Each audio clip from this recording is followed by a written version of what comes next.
الحمد للہ رب العالمین۔ اذان سے پہلے جو صلاۃ و سلام پڑھتے ہیں یہ بدعت ہے۔ اگر یہ سنت ہوتی یا محبت ہوتی تو حضرت بلال پڑھتے۔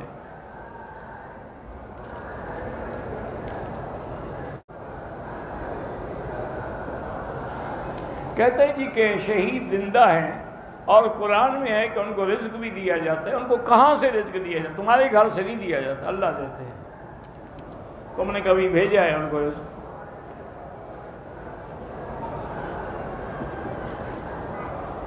ایک آدمی نے اپنی بیوی کو ایک طلاق دی، دوسرے دن وہ دونوں میاں بیوی راضی ہو گئے، ٹھیک ہے۔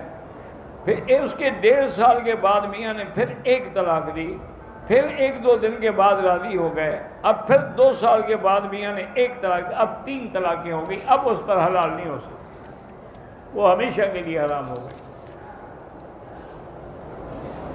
مسجد نبوی میں جو آدمی 40 نمازیں پڑھے اور اس کی تکبیر تحریمہ بھی قضا نہ ہو تو اللہ اس کو نفاق سے اور جہنم سے بری کر دیتے ہیں۔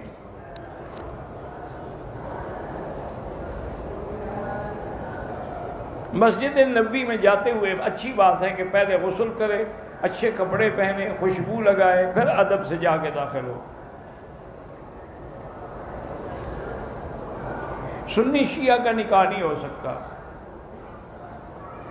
جو صحابہ کی گستاخی کرے اس سے بھی نکاح نہیں ہو سکتا۔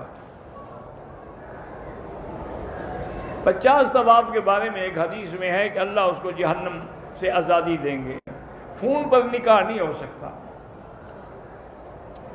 نکاح میں دونوں کا ہونا ضروری ہے ایجاب قبول کے لیے۔ اچھا، اگر ایک آدمی کسی اور ملک میں ہے تو جس ملک میں لڑکی ہے وہاں کسی اپنے عزیز کو وکالت نامہ لکھ کے بھیج دے، وہ اس کا جا کے ایجاب قبول کر لے، لیکن ٹیلی فون پہ نہیں ہوگا۔ عجیبہ اگر ہم اپنی بیٹی کا نام رکھیں وہ بھی جائز ہے۔ اگر ہمارے قریب ایسی مسجد ہے جس کا امام اہل بدعت میں سے ہے تو بہتر یہ ہے کہ اس کے پیچھے نماز نہ پڑھیں۔ بہرحال جو لوگ شہید ہو گئے ہیں ان کے پسماندگان اگر پریشان حال ہیں تو لازمی بات ہے کہ ان کی مدد کرنی چاہیے۔ اگر ایک ہی دفعہ میں 3 طلاق دے وہ 3 ہوتی ہیں۔ تمام ائمہ کا یہی فتویٰ ہے، امام ابو حنیفہ، امام شافعی، امام مالک، امام احمد بن حنبل، سب کا یہ ہے کہ 3 ہوتی ہیں، ایک ہوتی ہے۔ میرے دوست کی زندگی میں سکون نہیں، ابھی آپ نہیں پڑھ رہے تھے، قرآن ہے کہ الا بذکر اللہ تطمئن القلوب، اللہ کا ذکر کریں اسی میں سکون انشاءاللہ ملے گا۔ حق جماعت کی پہچان یہ ہے کہ وہ اللہ کے قرآن، حضور کی سنت اور صحابہ کے اجماع پر عمل کرتے ہوں گے۔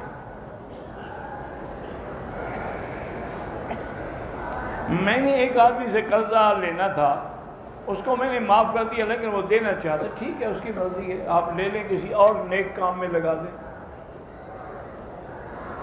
میرے دوست کے گلے کا آپریشن ہے، اللہ شفا عطا فرمائے۔ جو سود لے کر کوئی چیز تیار کر کے بیچتے ہیں، سود لینا بھی حرام ہے اور اس کا دینا بھی حرام ہے۔ صحابہ کرام تو صدقہ لیتے تھے لیکن زکوٰۃ وہ لیتا تھا جو غریب ہو۔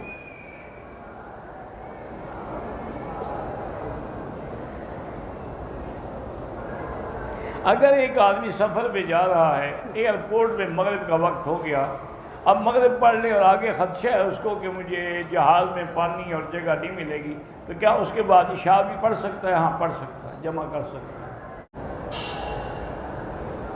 ایک شادی شدہ لڑکی تھی، گھر سے بھاگ گئی، بغیر طلاق لیے یا خلو کیے اس نے دوسری شادی کر لی، اور دوسری شادی بالکل حرام ہے، وہ زنا کر رہے ہیں، وہ شادی نہیں ہے۔ جب پہلا نکاح ختم نہیں ہوا دوسری شادی کیسے ہو گئی؟ ایک آدمی مرنے سے پہلے اپنی زندگی میں ہی اپنی وراثت کو بیٹوں میں تقسیم کر دے تو مرنے کے بعد بیٹیوں کو وراثت کا حق بالکل حق ہے، بیٹیوں کا حق تو ختم نہیں کر سکتا، اس نے تقسیم کیا تو ظلم کیا ہے۔